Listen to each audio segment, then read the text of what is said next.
দিন বা ধর্মের দাওয়াত ও তাবলীগ।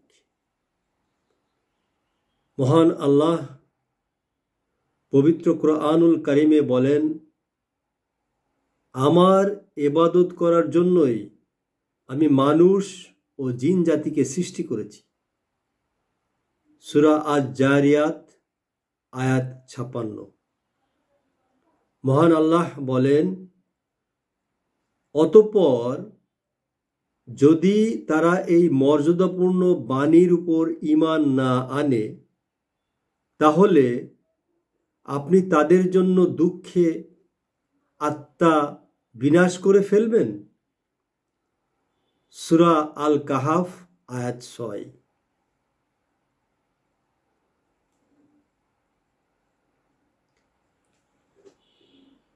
সেই ব্যক্তির চেয়ে আর কার কথা উত্তম হতে পারে, যে মানুষকে আল্লাহর দিকে দাওয়াত দেয় এবং নিজে সৎ কাজ করে আর বলে, আমি একজন আজ্ঞাবহ অর্থাৎ মুসলমানদের অন্তর্ভুক্ত।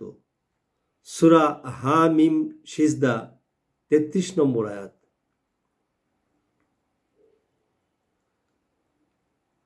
তোমাদের মধ্যে এমন একটি দল থাকা উচিত যারা মানুষকে কল্যাণের পথে আহ্বান করবে আর নির্দেশ দেবে ভালো কাজের এবং অন্যায় কাজে বাধা দেবে, আর তারাই হলো সফল কাম।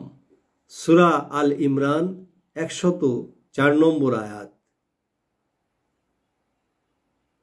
তোমরাই হলে সর্বোত্তম উম্মত। মানব জাতির কল্যাণে তোমাদের উদ্ভব বা সৃষ্টি করা হয়েছে।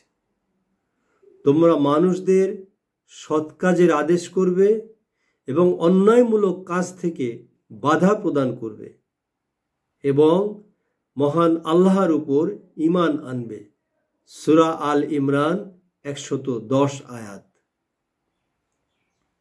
হে ঈমানদারগণ, তোমরা নিজেদেরকে এবং তোমাদের পরিবার পরিজনকে সেই আগুন থেকে রক্ষা করো যার ইন্ধন হবে মানুষ ও পাথর। তাতে নিয়োজিত আছে পাষাণ হৃদয়, কঠোর স্বভাবের ফেরেশতাগণ। আল্লাহ তাআলা যা আদেশ করেন তারা তা অমান্য করে না এবং যা করতে আদেশ করা হয় তাই করে।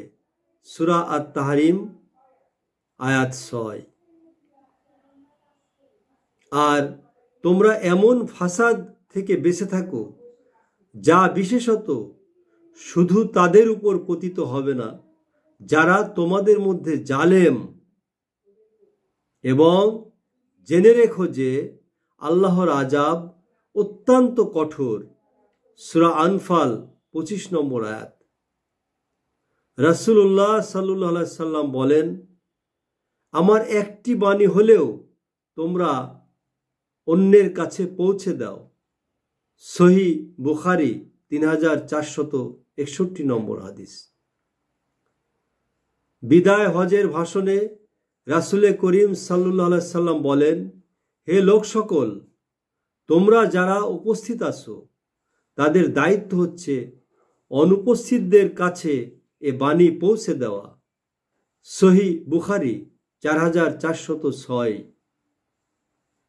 রাসূলুল্লাহ সাল্লাল্লাহু আলাইহি সাল্লাম বলেন, যে মহান আল্লাহর নির্ধারিত সীমার মধ্যে প্রতিষ্ঠিত থাকে আর যে সীমা লঙ্ঘন করে, তাদের দৃষ্টান্ত সেই যাত্রী দলের মতো যারা লটারির মাধ্যমে এক জাহাজে তাদের কেউ উপরতলায় আর কেউ নিচতলায় নিজেদের স্থান নির্ধারণ করে নিল। ওই জাহাজে পানির ব্যবস্থা ছিল উপরতলায়, কাজেই নিচতলার লোকদের পানি সংগ্রহের জন্য উপরতলায় যেতে হচ্ছিল। নিচতলার লোকেরা বলল, উপরতলার লোকদের কষ্ট না দিয়ে আমরা যদি নিচে একটি ছিদ্র করে নেই তবে ভালো হয়। এমত অবস্থায় উপরের লোকেরা যদি এদেরকে তাদের মর্জির উপরে ছেড়ে দেয়, তাহলে সবাই ধ্বংস হয়ে যাবে। আর যদি উপরের লোকেরা এদেরকে এখনো ধ্বংসাত্মক কাজ থেকে বিরত রাখে, তবে তারা সকলে রক্ষা পাবে। সহিহ বুখারী 2493 হাদিস। মহান আল্লাহ তাআলা আমাদের সকলকে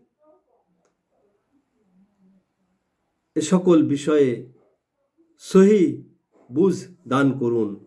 আমিন।